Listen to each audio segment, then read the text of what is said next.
बिस्मिल्लाहिर्रहमानिर्रहीम। नाज़रीन अस्सलाम वालेकुम, आप देख रहे हैं बादशुमाल टीवी और मैं हूं शहजाद हुसैन। नाज़रीन, मैं इस वक्त मौजूद हूं जिला हुंजा के तारीखी और सबसे पुराने आबादी गनिश के मुकाम पे। नाज़रीन, कहा जाता है कि आज से 1000 साल कबल इंसानी आबादी का आगाज यहाँ गनिश से शुरू हुआ।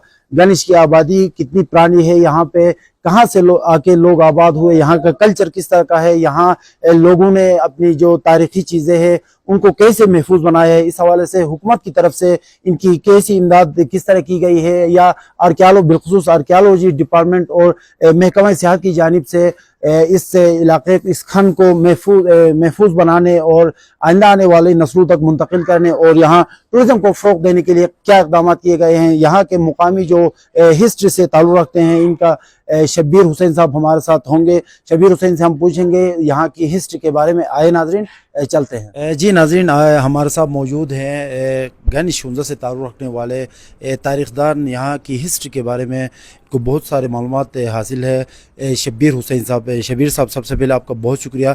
शब्बीर साहब, क्या हिस्ट्री है आपके पास, हुंजा में इंसानी आबादी का आगाज़ कब हुआ और कितने साल हो चुके हैं?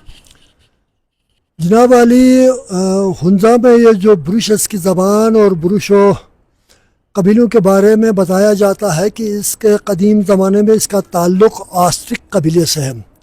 यानी आस्ट्रिक इन 3 कौमियतों में से एक है जो जब हिंदुस्तान के अंदर यानी आपके सब कंटिनेंट के अंदर कोई नहीं था तो 3 कबीलों ने सबसे पहले आपके हड़प्पा और मोहनजोदड़ो में कदम रखा। एक प्रोटो एस्ट्राइड, ये फ़लस्तीन से आया था, अरब नजात है।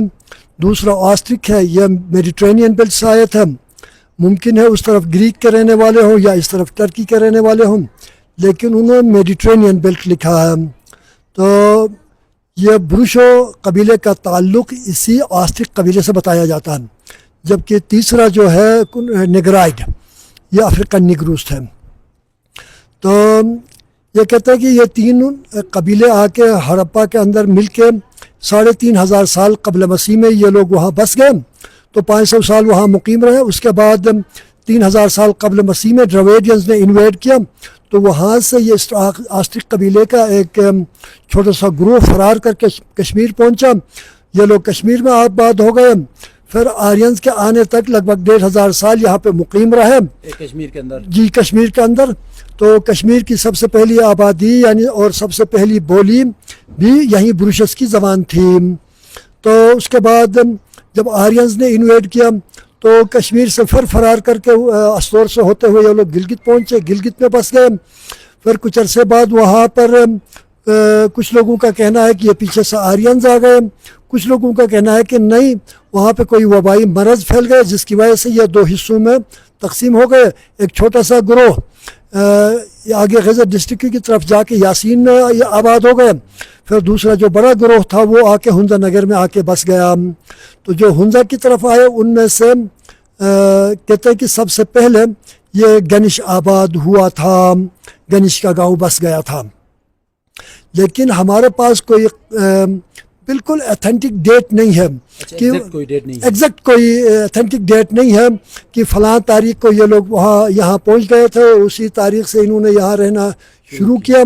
इस तरह कोई ऑथेंटिक हमारे पास कोई डेट नहीं है। तकरीबन कितने साल कह सकते हैं हम? तो कहते हैं कि ये जो मौजूदा किला है इससे पहले भी एक किला था। तो बहरहाल ये जो किला है, तो मैंने अर्ज़ किया कि इसका जो इस किले का जो रिनोवेशन का काम हुआ था 1994 में, उस दौरान यहाँ से सैंपल ले जाके इसका कार्बन डेटिंग टेस्ट करवाया गया था। तो मैंने इस तंजीम के सदर मोहतरम से पूछा तो कि भाई इसका रिज़ल्ट क्या है कार्बन डेटिंग टेस्ट का। तो उन्होंने फरमाया कि यानी 1400 साल है, यानी ये जो गांव है 1400 साल पहले आबाद हो चुका था। इसके बाद फिर दूसरे नंबर में अल्तित का नंबर आता है, उसके बाद तीसरे नंबर पे करीमाबाद यानी बल्तित का नंबर आता है। तो ये हुंजा की 3 इकाइयाँ हैं। तो हुंजा ये अल्तित से लेकर आगे आताबाद झील तक यह अल्तित का फैलाव है। ये गनिश से शुरू करके आगे अलियाबाद तक, बीच में अलियाबाद छोड़ के फिर आगे हसनाबाद और मुर्तज़ाबाद, ये गनिश का फैलाव है। फिर ऊपर से ये जो बल्तित है, बल्तित से हैदराबाद है, फिर आगे अलियाबाद, ये 3 बड़े गांव یہ کریم آباد کا پھیلاؤ ہے یعنی بلتت کا پھیلاؤ ہے. تو اس طرح کہتے ہیں کہ یہ گنش ہنزا کی سب سے پہلی آبادی ہے. شبیر صاحب جہاں پہ ہم بیٹھے ہیں مقامی زبان میں یعنی بروشسکی میں اس کو کھن کہا جاتا ہے, اس کا کیا مطلب ہے مجھ کو ذرا بتائیے گا مختصراً.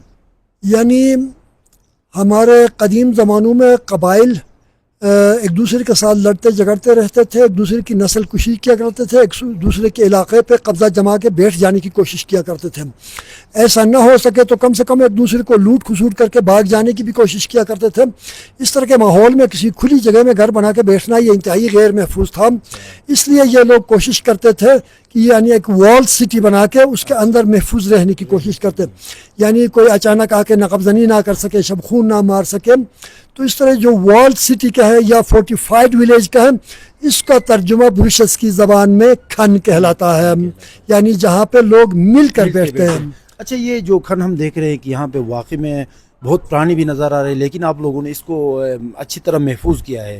آئندہ اس کو مزید محفوظ کرنے کے لیے ٹورزم کے حوالے سے بھی اور یہاں کی ہسٹری کو زندہ رکھنے کے لیے اس کو مزید آپ برقرار رکھنے کے لیے کیا اقدامات اٹھائے جا رہے ہیں اس ہسٹری کو بچانے کے لیے؟ اس کو بچانے کے لیے تو سب سے پہلے ضروری چیز یہ ہے کہ ہمارے ملک میں جو آرکیالوجی کا ڈپارٹمنٹ ہے وہ اس کا تھوڑا بہت خیال رکھے. لیکن آج تک ہمارا گلہ ہے, شکوہ ہے کہ آرکیالوجی ڈپارٹمنٹ کی طرف سے نہ کسی نے یہاں وزٹ کیا, نہ کوئی کام کرنا تو دور کی بات ہے, کوئی آ کے کسی نے وزٹ تک نہیں کیا. تو یہ ہمارا شکوہ ہے. حکومتی سطح پہ کوئی سرپرستی نہیں ہے. تو ہم گاؤں والے اپنی بساط کے مطابق جو کچھ ہم سے ہو سکتا ہے تو اسی انداز میں ہم کرتے رہے. تو یعنی ہم نے سن 2000 سے اس کھن کو دکھانا شروع کیا, یعنی فورٹیفائڈ ولیج کو تو ٹورسٹ کے لیے ہم نے کھول دیا.